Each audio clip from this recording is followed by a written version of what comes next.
Hello friends, मैं Hamiduddin Ahmed, lecturer mechanical production, government Ramchandra Khetan polytechnic college.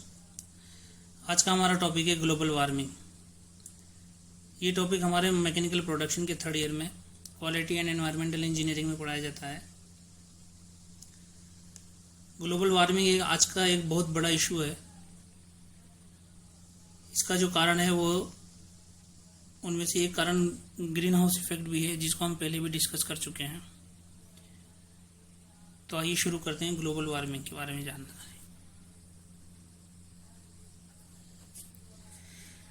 गर्मियों का मौसम आते ही लोग जगह जगह एसी की शरण ढूंढने लगते हैं।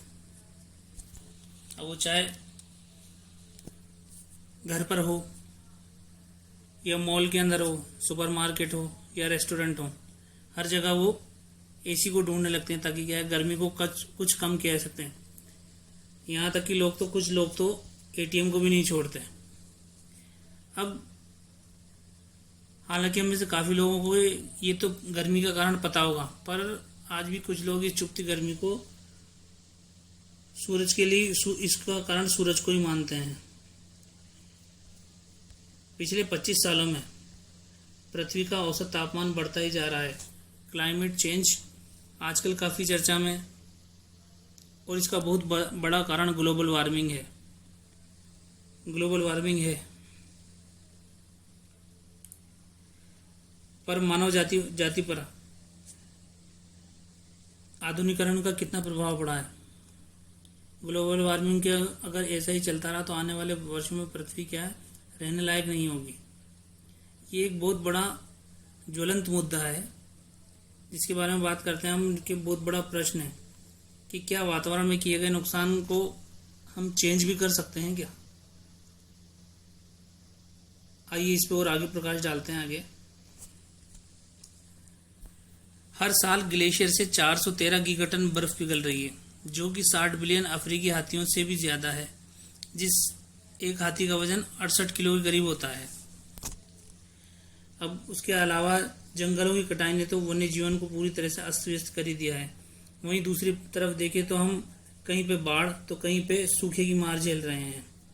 सन 1880 के मुकाबले आज पृथ्वी का औसत तापमान 1.9 डिग्री फ़ारेनहाइट तक बढ़ गया है। अगर आपको ये आंकड़ा छोटा लग रहा है, ये फिगर छोटा लग रहा है, नंबर छोटा लग रहा है आपको, तो आपको ये जानकर हैरानी होगी कि आइस एज, जब पृथ्वी पूरी तरह से बर्फ में ढकी हुई थी, तब से और आज तक के तापमान में केवल और केवल 9 डिग्री फ़ारेनहाइट की वृद्धि हुई है। अब इसका मुख्य कारण क्या है? सोलर रेडिएशन का जो 22.5% पृथ्वी तक ही पहुंच पाता है।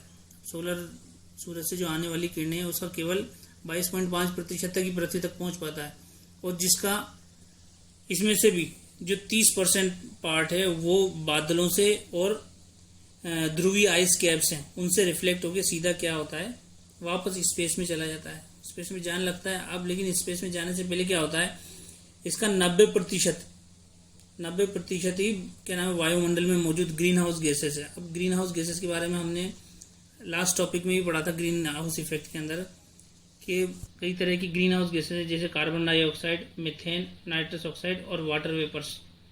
ये 90% तो जो हीट रिफ्लेक्ट होती है उसको ग्रीन हाउस गैसेस क्या कर लेती हैं, एब्जॉर्ब कर लेती हैं। अब वैसे तो ये क्या है, ये इसी चीज़ को हम ग्रीन हाउस इफेक्ट भी कहते हैं। अब वैसे तो ये क्या है, काफ़ी टाइम से चला हुआ आ रहा है। पिछले काफ़ी टाइम से ये ऐसा हो रहा है कि ग्रीन हाउस इफेक्ट हो रहा है। सदियों से वायुमंडल में मौजूद जो गैसें हैं ये हीट को एब्जॉर्ब करती जा रही हैं, लेकिन पिछले कुछ सालों के अंदर इसकी मात्रा काफ़ी तेज़ी से बढ़ गई है। अगर हम कार्बन डाइऑक्साइड की बात करें तो पिछले 150 सालों के अंदर इसकी मात्रा दुगनी हो गई है। आपको ये जानकर हैरानी होगी कि सन 2018 के अंदर 3.71 गीगाटन कार्बन डाइऑक्साइड जो है वो कल कारखानों से उगल दी गई है, मतलब एनवायरनमेंट के अंदर। अब ये एक बहुत बड़ा अमाउंट है।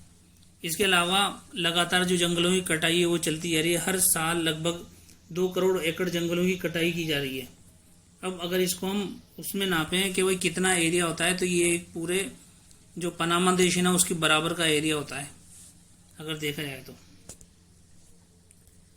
अब वैज्ञानिकों की एक रिसर्च हुई, उसके अंदर हमने देखा, हमारे को पता लगा कि जो ग्लोबल वार्मिंग है उसका 95 रीजन क्या है, मानव जाति है। अब इसका कारण क्या है मानव जाति का, इसमें क्या है, जगह जगह हमने क्या है कचरे के ढेर लगा दिए हैं। अब कचरे के ढेर लगे हुए हैं, वहाँ से मीथेन गैस बहुत ज़्यादा निकलती है इस कचरे के ढेर में से।